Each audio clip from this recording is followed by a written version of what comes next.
We are live. Okay, let's just wait a couple of minutes for people to be able to join. And we're gonna go.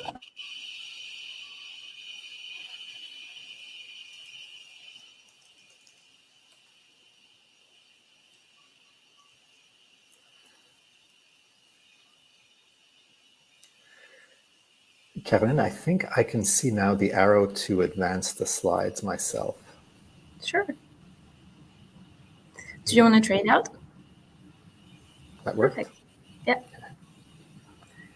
Okay, we have 7 people with us now. Let's just wait maybe another minute so we can have more people.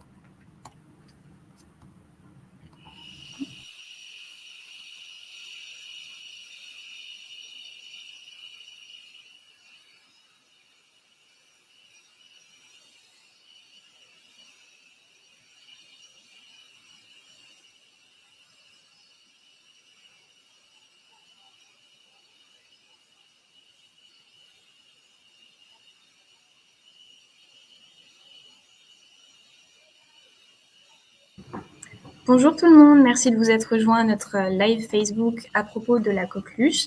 Hi everyone, thank you for joining us today for the Facebook Live about whooping cough. My name is Caroline Fabre and I'm the social media specialist at the Montreal Children's Hospital. Je m'appelle Caroline Fabre et je suis la responsable des réseaux sociaux de l'hôpital de Montréal pour enfants. Veuillez prendre en considération qu'une période de questions sera disponible à la fin de la présentation du Dr Papenburg. There will be a period for questions at the end of Dr. Papenburg's presentation. Les questions seront répondues dans la langue dans laquelle vous les avez posées. Questions will be answered in the language you asked them. And I think we're good to go. Okay, thanks so much, Caroline, for inviting me, and thanks to all of you who are here and having any questions about whooping cough. I hope we'll be able to address them now. Merci à tout le monde d'être présent. On va faire la présentation assez bilingue. Il y a beaucoup des diapos qui sont écrits en français et en anglais. As you'll see, the presentation will be bilingual.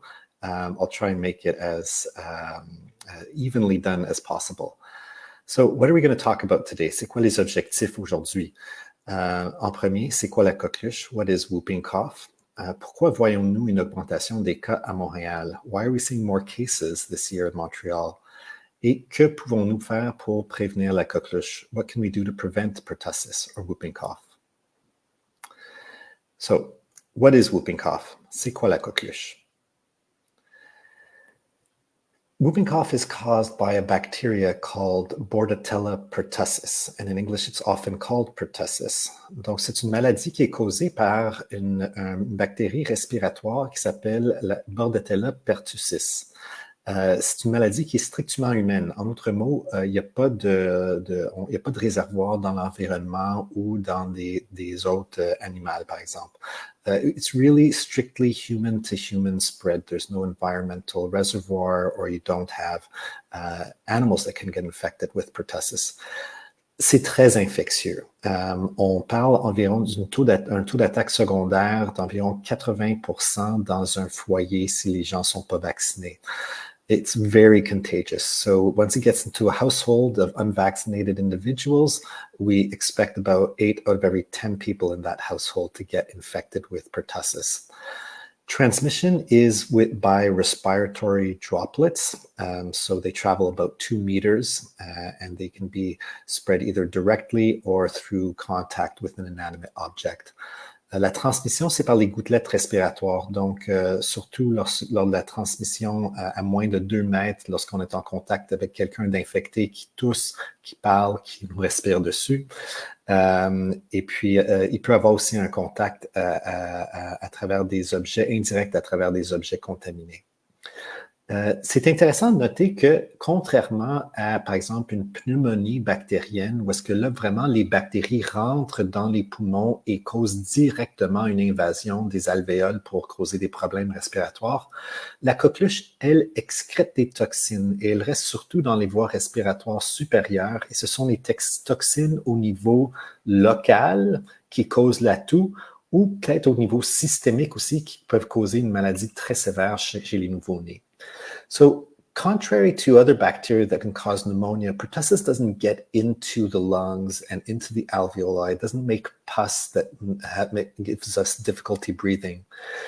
What pertussis does is it excretes toxins, and these toxins can have a local effect on the trachea, on the airways, that's really where the cough comes from, or it can also become systemic and get into the toxins, get into the bloodstream, and that can cause real problems for those young babies who are most vulnerable to severe disease.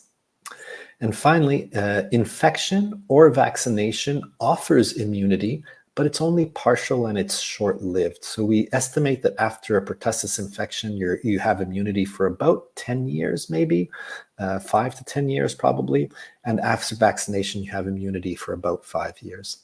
On sait que l'infection et la vaccination offrent une immunité contre la coqueluche, mais elle est partielle et de relativement courte durée. En d'autres mots, une infection naturelle peut nous donner une immunité d'environ 5 à 10 ans, et la vaccination nous donne une immunité d'environ 5 ans. Donc, c'est quoi la présentation clinique? What are the typical clinical manifestations of pertussis? Well, first of all, it's broken up into 3 main phases. The catarrhal phase, il y a la phase catarrhale, il y a 3 phases primaires. La phase catarrhale qui dure 1 semaine à 2 semaines, qui ressemble beaucoup à un rhume. Ensuite, la phase la plus classique, c'est la phase paroxystique qui peut durer 1 à 6 semaines. Et c'est là qu'on va voir cette toux paroxystique avec un chant du coq qui peut se terminer par des vomissements, des hauts de cœur, des apnées ou des cyanoses. Et il peut y avoir 10 à 12 quintes de toux par jour, souvent plutôt la nuit. Donc, juste pour rendre la vie encore plus difficile aux parents de jeunes enfants. Et ensuite, il y a la phase de convalescence qui peut durer 2 à 6 semaines, où est-ce qu'il y a une résolution graduelle des symptômes. Donc, en tout, ça peut durer jusqu'à 3 mois. Une maladie assez désagréable, en effet. Et là, je vais essayer de vous faire jouer un extrait. Let's see if I can play an audio clip of typical paroxysms of cough and pertussis.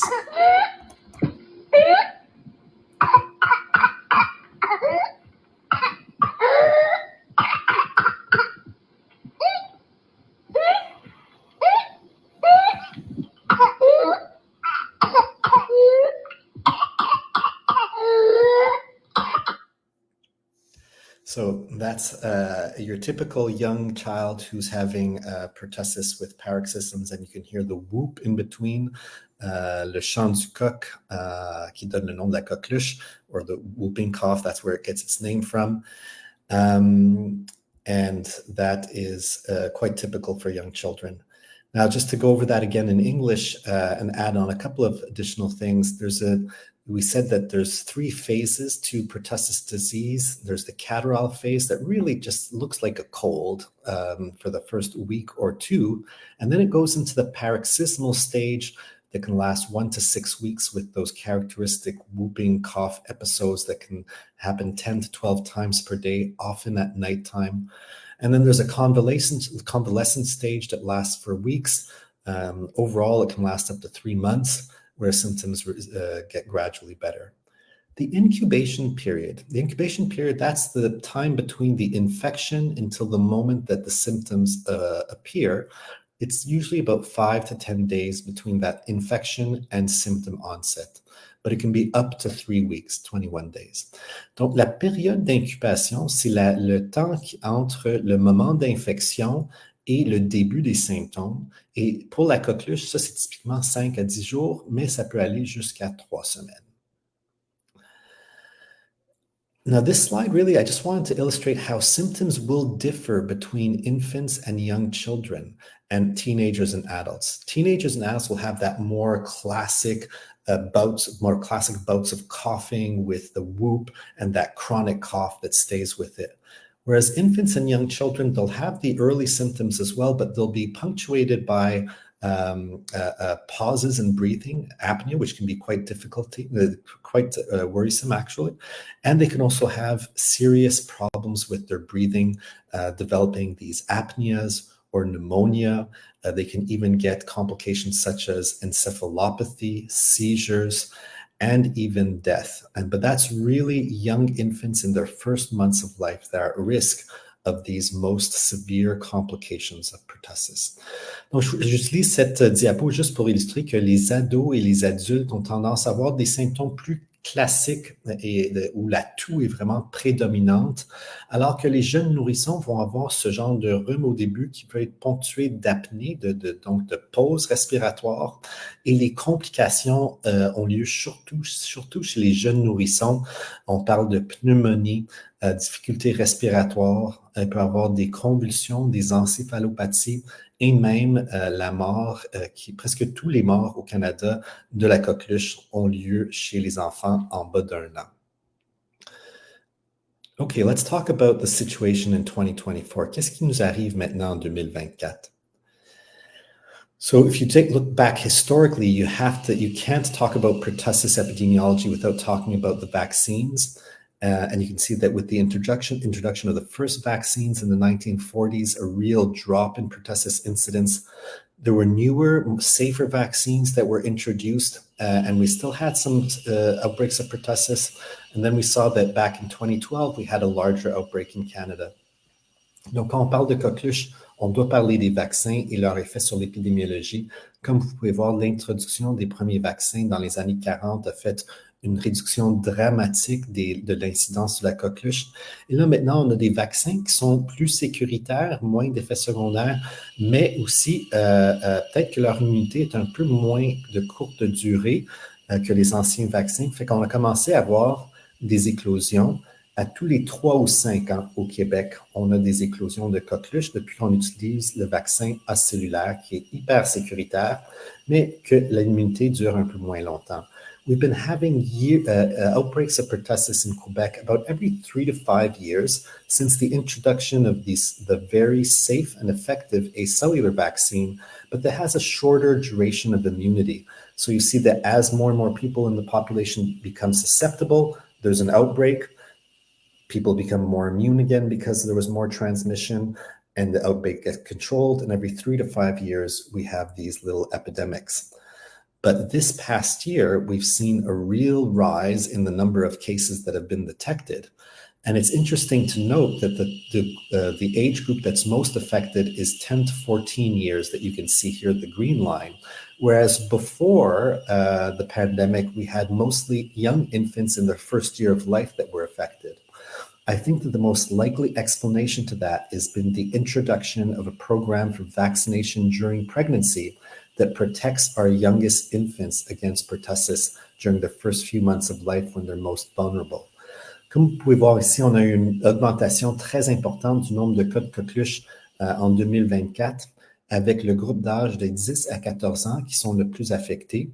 Mais si on regarde durant la période pré-pandémique, c'était les enfants en bas d'1 an, donc les nourrissons qui est le plus affecté. Je crois que ce qui explique cette différence ou ce renversement en termes de taux d'incidence, c'est l'instauration d'un programme de vaccination durant la grossesse qui permet de protéger nos jeunes nourrissons durant les premiers mois de vie, alors qu'ils sont le plus à risque d'attraper la coqueluche. Et ça, ce graphique-là démontre que ce sont vraiment les premiers mois de vie où est-ce qu'il y a le plus haut risque de complications qui requièrent une hospitalisation. Donc, vous voyez que c'est vraiment la tranche d'âge le plus à risque. Young babies in their first month of life are the group that are at highest risk of having complications of pertussis that would lead to a hospitalization. So especially those that are even too young to have received their first dose of vaccine at 2 months of age. Donc, c'est vraiment avant qu'ils sont même éligibles pour la première dose de vaccin que le risque est le plus élevé. So what about vaccination? Notre programme de vaccination au Québec, le but principal, c'est de réduire les infections graves chez les enfants de moins de 12 mois. Our goal in our vaccination is to reduce the risk of severe pertussis in children in their first year of life. And you can see here that we have doses at 2 months, 4 months, 12 months, a booster dose at 4 to 6 years of age, and vaccination during pregnancy. But we're not alone in Quebec, even though other provinces in Canada might not have had as severe an outbreak of pertussis. you could see that Ontario cases are on the rise, whereas here in Quebec, cases seem to have plateaued and are going down. Il semblerait qu'au Québec, le nombre de cas diminue de coqueluche et qu'en Ontario, les cas sont en train d'augmenter. Donc, on n'est pas seul au Québec. Et d'ailleurs, dans le monde, je donne l'exemple de la France, il y a une très grande éclosion de coqueluche en ce moment. Elsewhere in the world also, there are large pertussis outbreaks, such as in France. Perhaps one of the big differences in France is that their vaccination during pregnancy has a coverage of only less than 20%. En France, il y a beaucoup, leur couverture vaccinale durant la grossesse est de moins de 20%, et je crois que ça se reflète dans les décès pédiatriques que vous voyez ici. And you can see that that is reflected in the fact that they have 20 pediatric deaths so far this year in France, whereas in Quebec, we have not had any. Au Québec, il n'y a pas eu de décès dû à la coqueluche en 2024. So what can we do to prevent? When we have a case, it's important to detect it. Then we can treat it with antibiotics. If necessary, we'll exclude a case from daycare or where there might other be high-risk young infants who might have complications from their pertussis disease. Currently, elementary schools and high schools, it is not an indication to exclude from class, but it is recommended to wear a mask if you are coughing and going to school, no matter what the cause, pertussis or otherwise. We report all these cases to public health, and public health, when necessary, if there's a young baby in the household that might not have had protection from vaccination during pregnancy, will do an intervention to reduce transmission. Donc, c'est important de détecter, prendre en charge le cas, de le traiter, parce qu'il y a des antibiotiques spécifiques qui aident à résoudre la coqueluche si c'est donné dans les 3 premières semaines de symptômes. On exclut les bébés qui vont en garderie, mais pas les enfants qui vont à l'école ou les ados qui vont à l'école secondaire. Et puis, on peut, et ça c'est vraiment parce qu'on veut protéger les jeunes nourrissons surtout. On fait une déclaration à la santé publique et des fois, on peut faire des interventions auprès des contacts domiciliaires s'il y a un jeune nourrisson à risque à la maison. So we talked about vaccination. The primary series of vaccine is effective at 85%, and even when it doesn't prevent infection, it makes disease less severe. La primo-vaccination est efficace à 85%, et même quand elle ne prévient pas l'infection, les symptômes sont moins graves et il y a moins de complications. Vaccination durant la grossesse est efficace à 90% si on le donne entre la 24e et la 32e semaine de gestation pour réduire les hospitalisations durant les premiers mois de vie et 95% pour réduire les risques de décès dus à la coqueluche durant les premiers mois de vie. Et il y a une protection qui dure pendant les premiers 6 mois de vie parce que c'est vraiment les anticorps de la mère qui passent au bébé à travers le placenta, mais avec le temps, ces anticorps s'estompent et disparaissent. C'est très sécuritaire, autant pour la grossesse que pour le nouveau-né. Et au Québec, on jouit d'une protection d'environ 70 à 75% des personnes enceintes qui vont se faire vacciner contre la coqueluche.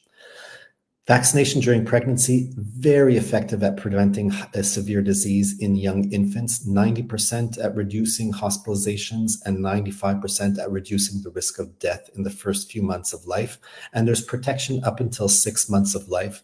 As vaccination during pregnancy, between the 24th and the 32nd week of gestation, it develops antibodies in the mother. Those antibodies pass through to the placenta and they protect baby passively, but over time, these antibody levels will wane as it's not the baby that's producing them themselves. Vaccination has been shown to be safe for the pregnancy in terms of pregnancy outcomes and also for the newborn. And in Quebec, we have a very good vaccination coverage rate of 70 to 75%, but it still could be better. So, key messages are that our pertussis outbreak in Quebec is likely because there was an absence of pertussis circulating since the start of the COVID-19 pandemic. So in some ways, we're really due for an outbreak here in Quebec.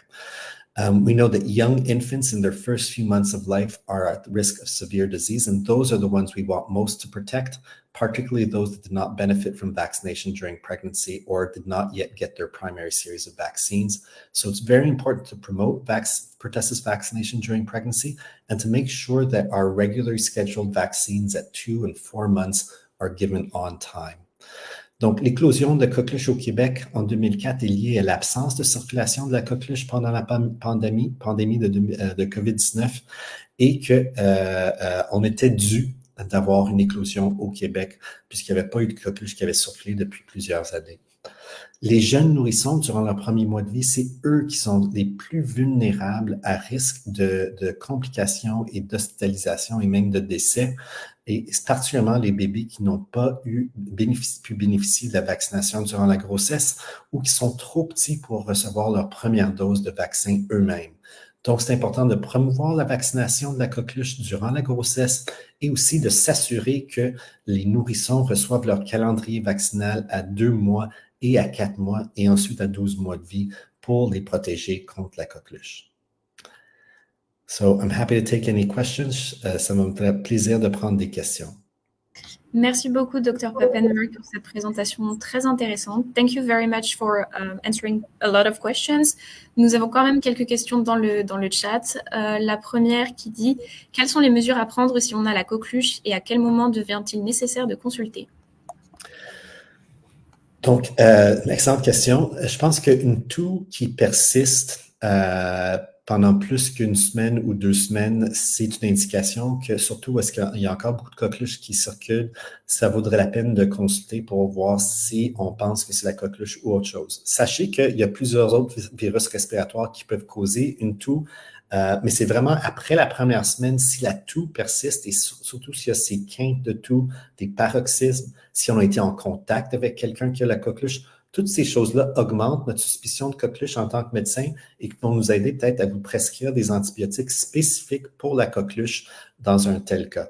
So the reasons why we would consult for potentially for pertussis would be if you're having a cough that has been lasting more than a week to 10 days or 2 weeks, and it started off maybe like a cold, but now it's really the cough that's persisting, especially if there's these classic signs and symptoms of the paroxysmal cough, and especially if you've been in contact with somebody with pertussis. These are things that are going to make the doctor feel that pertussis is more likely and might lead to prescribing you antibiotics to treat specifically the pertussis infection if they feel that the entire scenario is compatible with it.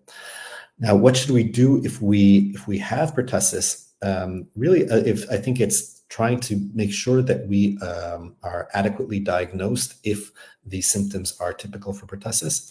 That way, by treating the disease, we will become less infectious and we will get better sooner. Donc, je pense que bien consulter est important lorsque les symptômes sont typiques et durent assez longtemps pour être compatibles avec la coqueluche, parce que le traitement d'antibiothérapie non seulement va aider la personne à se sentir mieux plus rapidement, mais surtout aussi, elle va diminuer son infectiosité et le risque de transmission à d'autres personnes. Et ensuite, pour ce qui est on a bien appris durant la COVID que si on a des symptômes respiratoires, le plus possible, rester à la maison. Si ce n'est pas possible et on doit aller à l'école ou on doit aller au travail, de porter un masque, ça va réduire le risque de transmettre la coqueluche ou un virus respiratoire à nos confrères ou nos consoeurs. So the other thing we've learned during the COVID-19 pandemic is that if you do have respiratory symptoms, as much as possible, please do stay at home. If you must go to work or you must attend school, then we know that wearing a mask will help reduce the risk of transmission to people around you. Parfait. Merci beaucoup. Dans les commentaires, nous avons Tania qui demande « Est-ce que les symptômes peuvent être minimes ou graves et la coqueluche est très évidente ?» Ou la coqueluche. Ben, je dirais que c'est chez les jeunes nourrissons que le dilemme diagnostique est le plus difficile. C'est parce qu'ils ont moins des symptômes classiques de coqueluche. Et c'est justement chez eux où l'intervention médicale avec un traitement d'antibiothérapie est le plus important parce que les jeunes nourrissons sont à risque de complications sévères. Donc, c'est vraiment chez ces jeunes enfants-là qu'il faut avoir vraiment l'œil ouvert pour la coqueluche en particulier. Mais pour les autres, c'est une maladie désagréable. Oui, tout à fait. Mais les risques d'avoir une maladie sévère qui nous mène à une consultation ou surtout à une hospitalisation une fois qu'on a passé la première année de vie, les hospitalisations dues à la coqueluche sont très rares. Donc, maladie désagréable, oui, mais pas dangereuse une fois qu'on est sorti de la première année de vie. D'accord. Et à la façon du Covid, est-ce qu'on peut être porteur de la coqueluche mais ne pas développer le virus? Effectivement, on peut porter la bactérie dans nos sécrétions respiratoires et être très peu symptomatique, surtout si on a été vacciné pleinement et être capable de le transmettre aux autres. Malheureusement, c'est un problème qu'on a avec l'épidémiologie de la coqueluche. Yeah, so it is a problem that you can be very mildly symptomatic or asymptomatic and have the pertussis bacteria in your respiratory secretions and be able to transmit disease, unfortunately. And I think that, kind of leads into one of the questions that I'm seeing in the chat. If you don't mind, Caroline, I'll kind of lead into that with, why aren't we giving additional booster doses to adolescents? Because we saw that the peak incidence of pertussis is in 10 to 14 years of age and also in older adolescents. Pourquoi donc est-ce qu'on ne donne pas des doses supplémentaires de vaccins chez les personnes d'âge d'adolescence? Mais au Québec, on a décidé de ne pas faire cette approche-là parce qu'on sait que cette dose chez les adolescents, elle est efficace, mais pour une très courte durée de temps. Et le vaccin qu'on a maintenant, malheureusement, il n'est pas bon pour éradiquer l'état de porteur de coqueluche. Donc, la personne peut avoir été vaccinée, attraper une infection peu sévère et la transmettre quand même. So unfortunately, the vaccine we have right now is very short-lived protection for that adolescent dose. But most importantly, when you're thinking about how can we protect our youngest kids who are at risk for severe disease, the vaccine does not actually protect against a carrier state or asymptomatic infection or very mildly symptomatic infection. These people can still transmit even though they've been vaccinated. And when I showed you what happened in France, France has a dose at 10 years of age and also a dose just before adulthood, and yet they have as bad a situation as we do. Donc, quand je vous ai montré les données de la France et aussi dans d'autres pays qui ont des grandes éclosions de coqueluches, même s'ils ont des doses de rappel à 10 ans ou à 14 ans, ils ont encore une épidémiologie. Donc, on sait que cette dose de rappel n'est pas utile pour freiner la transmission et surtout pour empêcher que nos jeunes nourrissons développent la maladie sévère. Parfait. Une autre question qui nous vient de Facebook. Is there an indication to vaccinate adults that are exposed to young infants and daycare children? Yeah, so it's an interesting question because, again, the idea here is I think twofold. So is it in part to protect the adults? So would there potentially these adults potentially benefit from vaccination? They might, but for a short period of time. Very effective for 1 year and then very, very, very dramatic drop off in how well the vaccine works when you're giving these adolescent or adult doses. And then other people might say, well, what about protecting, especially healthcare workers that work with babies, nannies, other people that work with young children, daycare workers, protecting the youngest infants who are vulnerable.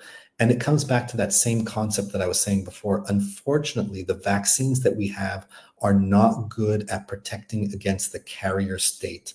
And these people would still be able to transmit pertussis disease to others. So it's been decided in Quebec and in other jurisdictions not to give additional doses in the context of this outbreak because we don't think that concept of cocooning or protecting babies actually works. There's actually been studies that have shown that if you try and vaccinate everybody in a household to protect the baby, you have to vaccinate literally hundreds of thousands of people to protect one hospitalization. So it's not an effective measure from a public health perspective.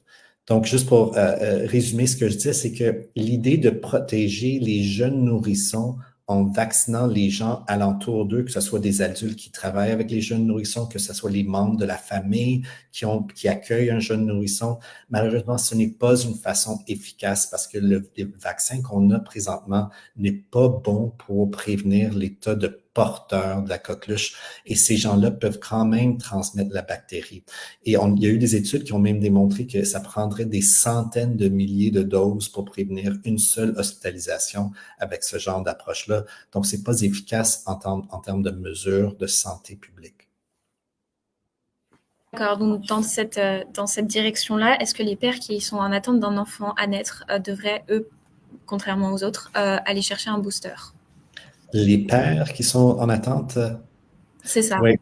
Oui, malheureusement, les études ont démontré que vacciner le père tout de suite après la naissance ou 2 semaines avant la naissance, vacciner les frangins, très peu d'efficacité à prévenir la coqueluche chez les nouveau-nés. Vraiment, c'est la vaccination de la personne enceinte entre 24 et 32 semaines qui a une efficacité vraiment marquée, super sécuritaire, et c'est fortement recommandé, autant au niveau national qu'au Québec. C'est recommandé aux États-Unis aussi et ailleurs dans le monde. So the question about vaccinating, for instance, an expectant father to try and cocoon and protect the baby has come up again. And unfortunately, the studies have shown that it's just not a very effective measure to prevent transmission of pertussis to the young infant that is being born, that's about to be born. So really, it's the vaccination during pregnancy between 24 weeks and 32 weeks is very effective at preventing pertussis in infants. And also it's been shown, we've had millions upon millions of doses that have been given in North America and in Europe, and it's extremely safe for the pregnancy and for the baby. And really that's the way to go. But I would say that if you have a young infant in a family that is due for their vaccination at 1 year of age, yes, please take this as an opportunity, as a reminder to make sure that everybody's vaccinations are up to date. From 4 to 6 years of age is another opportunity to vaccinate. So make sure if you're expecting a young infant, make sure that everybody's vaccines are up to date, but there's no indication for giving additional pertussis vaccines. Je tiens à souligner que dans les familles où est-ce qu'il y a des frangins qui seraient à l'âge de recevoir un autre vaccin selon le calendrier régulier du protocole d'immunisation du Québec, donc à 12 mois de vie ou entre 4 à 6 mois de vie, c'est une bonne opportunité s'il y a un nouveau-né qui va rentrer dans la famille de vous assurer que les vaccins sont à jour et c'est peut-être une façon d'offrir de la protection pour tout le monde à ce moment-là. D'accord. Et quelles mesures seraient à prendre dans le cas où il y a un cas de coqueluche à la maison et qu'une personne est immunosupprimée? Une bonne question, ça, parce que de façon intéressante, les personnes immunosupprimées ne sont pas à risque de maladies plus sévères de coqueluche. Il n'y a pas de données qui supportent ça. Donc, it seems like immunosuppressed people are not more at risk of severe pertussis than the average person. That being said, there are certain scenarios where public health might want to give preventive antibiotics to people in the household. That's primarily when there's a young infant who has not benefited from maternal vaccination or is over 2 months of age at the time of the case, and the case was there for less than 3 weeks. That's when we'll be giving preventive antibiotics to everyone in the household to prevent them from transmitting it to the young baby. Donc, l'indication pour une intervention pour la coqueluche dans un foyer, c'est lorsqu'il y a un jeune nourrisson de moins de 2 mois qui n'a pas bénéficié de la vaccination durant la grossesse ou qui est entre 2 mois et 11 mois de vie et que là, la vaccination durant la grossesse est moins efficace. Là, on peut donner des antibiotiques en prévention, donc ce qu'on appelle la prophylaxie, chez tous les autres membres du foyer afin de protéger le petit nourrisson. Mais heureusement, l'immunosuppression ne semble pas être un facteur de risque de maladie sévère. So thankfully, immunosuppression doesn't seem to be a risk factor for severe disease, contrary to COVID and influenza, contrairement à la COVID et à l'influenza, où est-ce que l'immunosuppression est un grand facteur de risque. Merci beaucoup pour votre réponse. On va prendre juste une dernière question avant de terminer ce live Facebook. Si nous avons pris des antibiotiques et que malgré tout, après 3 mois, la toux demeure, à quoi cela est dû? Demande Isa. Oui, malheureusement, des antibiotiques qui sont efficaces contre la coqueluche peuvent aider à raccourcir les symptômes et raccourcir la durée de l'infectiosité, mais n'éliminent pas tous les symptômes. Les toxines ont irrité énormément les voies respiratoires et c'est dû à cette irritation-là, cette inflammation-là qui doit se calmer avec le temps. Et il y a vraiment peu de choses qu'on peut faire pour aider ça, malheureusement, à part éviter les choses qui peuvent irriter encore plus les voies respiratoires, donc fumer, de la poussière, et des choses comme ça. Des fois, de l'air humidifié peut nous donner, nous calmer un peu les voies respiratoires. So if antibiotics are effective at reducing the total duration of symptoms acutely of the paroxysmal phase, and they're also effective at reducing the amount of time that we're infectious when we do have pertussis disease, but they aren't very good at preventing the longer cough that can last up to 3 months, as we mentioned earlier. All we can do really is try and manage that symptomatically. Sometimes nebulized humidified air can help calm the airways, because really once the infection has caused that release of toxins that cause inflammation and irritation of the airways, there's not much to do other than trying to avoid irritating it even further. Like exposure to smoke should be avoided, and exposure to dust should be avoided, because those two things can provoke more coughing. Merci beaucoup, Dr Papenburg, d'avoir pris le temps de nous expliquer un petit peu ce qu'est la coqueluche et comment rester en sécurité. Ça a été un plaisir de vous avoir avec nous. Thank you so much, Dr Papenburg, for enlightening us on whooping cough. It was a pleasure to have you with us. Pour les personnes qui ont encore des questions, sachez que cet enregistrement sera disponible à partir de demain sur nos réseaux sociaux. For people who want to rewatch the presentation or still have questions, this recording will be available on our social medias tomorrow. Merci beaucoup, je vous souhaite une très belle journée. Bye everyone, have a great day.